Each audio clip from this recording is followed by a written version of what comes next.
श्री महाभारत सभा पर्व में पुष्प 10। धृतराष्ट्र ने कहा, प्रिय, कुल का नाश होना ही है तो होने दो। अब तो दुर्योधन जो चाहेगा वही होगा। पांडवों को लौटने दो। मेरे पुत्र उनके साथ फिर जुआ खेलेंगे। आदेश पाकर प्रतिकामी पांडवों के पास पहुंचा। वे उस समय तक मार्ग में बहुत आगे बढ़ गए थे। प्रतिक्रामी ने धर्मराज युधिष्ठिर को राजा धृतराष्ट्र की आज्ञा कह सुनाई कि आप एक बार पुनः जुआ खेलिए। धर्मराज ने कहा, सभी प्राणी देवाधीन है, स्वतंत्र कोई भी नहीं। उसी के अनुसार सब शुभ अशुभ फल भोगने होते हैं। यदि पूज्य ताऊ जी चाहते हैं तो ऐसा ही सही, मैं पुनः जुआ खेलूंगा। उनकी आज्ञा किस प्रकार टाल सकता हूँ? यद्यपि मैं भली प्रकार जानता हूँ कि ऐसा करने से कुटुंब का सर्वनाश हो जाएगा, तथापि देव इच्छा के आगे सिर झुकाता हूँ। यह कहकर युधिष्ठिर भाइयों सहित हस्तिनापुर लौट आए। उनके आने पर शकुनी ने कहा, अब की बार शर्त यह रहेगी कि जो जुए में हार जाए वह 12 वर्ष तक मृग चर्म धारण कर वन में रहे। 13वें वर्ष किसी नगर में अज्ञात रूप में रहे। यदि उस समय कोई उन्हें पहचान ले तो पुनः 12 वर्ष वह वन में व्यतीत करे। इस प्रकार वनवास की अवधि व्यतीत हो जाने पर आप या हम अपना अपना राज उचित रीति से ले लेंगे। शकुनी की शर्त मानकर धर्मराज ने जुआ खेलना स्वीकार कर लिया। उनकी स्वीकृति मिलते ही शकुनी ने छल से पासे डाले और युधिष्ठिर से कहा, लो, मैं जीत गया। जुए में हार जाने पर पांडवों ने राजसी वस्त्र उतार दिए। कृष्ण मृग चर्म अपने शरीर पर धारण कर वह वन में जाने के लिए तैयार हो गए। दुष्ट दुशासन उनको इस दशा में देखकर कहने लगा, द्रुपद सुता, अब तो पांडव वन में दरिद्र वेश में रहकर ही जीवन यापन करेंगे। उनके कारण तू वनवास में कष्ट क्यों सहती है? क्यों न अपने मनचाहा पुरुष वर ले? दुशासन इस प्रकार अनर्गल बकता रहा। उसकी ऐसी तीखी बातें कहते सुनते बलवान भीमसेन से रह न गया। वह बोला, अरे दुष्ट, छल द्वारा जीत कर तू बातें बधार रहा है। इस समय तू कड़ुवी बातें कहकर हमारे मर्म स्थल पर चोट कर रहा है।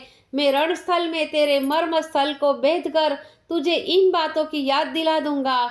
जो लोग पक्षपातवश इस समय तेरे रक्षक बने हुए हैं, उन्हें भी यमराज के पास में भेज दूंगा। मैं धृतराष्ट्र के सभी पुत्रों को युद्ध में संहार कर शांति प्राप्त करूंगा। सब धनुर्धरों के समक्ष में यह सत्य शपथ लेता हूँ। उन्होंने पुनः कहा, मैं दुर्योधन का, अर्जुन, कर्ण का, सहदेव, शकुनी का नाश करेंगे।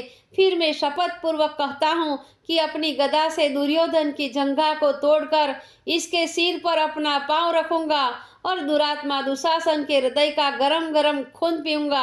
अर्जुन ने भी भीमसेन का समर्थन करते हुए कहा, मैं भी शपथ पूर्वक कहता हूँ कि मैं युद्ध में कर्ण का उसके साथियों सहित संहार करूंगा। सहदेव ने शकुनी को संबोधित कर कहा, ओ कांधार कलंक, मैं तेरा और तेरे साथियों को अपने हाथों से विनाश करूंगा। इस प्रकार और भी अनेक प्रतिज्ञाएं करके पांडव महाराज धृतराष्ट्र के पास गए और युधिष्ठिर ने कहा, पूज्य ताऊ जी, वृद्ध पितामह भीष्म, गुरु द्रोणाचार्य, विदुर आदि सभासदों, आप लोग आज्ञा दीजिए, अब हम वनवास के लिए जाएं। लौटकर पुनः आपके दर्शन करेंगे। युधिष्ठिर की बात सुन सब लोग चुपचाप रह गए। लज्जा के कारण कोई उत्तर न दे सका। विदुर ने कहा, युधिष्ठिर, आर्या, कुंती वृद्धा और कोमलांगी है, उनका वन में जाना उचित नहीं है। वे सादर मेरे यहाँ रहे। मैं आप लोगों को आशीर्वाद देता हूँ कि आप लोग सर्वत्र स्वस्थ और प्रसन्न रहे। युधिष्ठिर ने कहा, पितृव्य, आपकी आज्ञा हमें शिरोधार्य है। विदुर ने कहा, आप लोग अवश्य ही कृतार्थ होकर लौटेंगे। आपका कल्याण हो। अब आप जाइए। इस प्रकार विदुर जी से विदा ले तथा कुंती के पास गए। उनको प्रणाम कर उनसे भी आज्ञा प्राप्त की। द्रौपदी को कुंती से आज्ञा मांगते समय अंतःपुर में हाहाकार मच गया।